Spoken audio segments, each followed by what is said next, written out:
In today's video, I'm going to teach you how to open OneNote link in Desktop app. If you've ever clicked a shared notebook or page link and noticed it opening in your web browser instead of the full desktop application, you're definitely not alone. This is a common experience for many users, but the good news is that it's very easy to manage once you understand how it works. To begin with, it helps to know why this happens. When you click a OneNote link, your system is often set to open it using the web version by default. While the browser version is convenient and accessible, it doesn't always provide the full range of features that the desktop application offers. Because of that, many people prefer working directly within the desktop app for a smoother and more complete experience. Now, let's go ahead and open your link the usual way. Once the page loads in your browser, take a moment to look near the top area of the screen.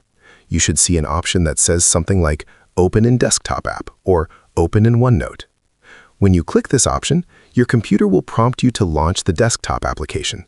Simply confirm the prompt, and the notebook or page should open right inside the app. It's also important to check whether the desktop version of OneNote is installed on your computer. Without it, your system won't have anything to open the link with outside the browser. If needed, you can install it quickly from the official website. Once everything is set up, your browser may remember your preference.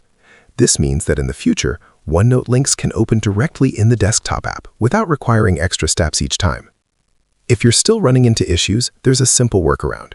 You can copy the link, open the OneNote desktop app manually, go to the File menu, select Open, and paste the link there. This method often works when browser-related issues get in the way. By following these steps, you'll be able to open your OneNote links directly in the desktop application, giving you access to more tools and a much smoother workflow. If you found this video helpful, let me know in the comments. Give it a like, subscribe to the channel, and don't forget to hit the notification bell.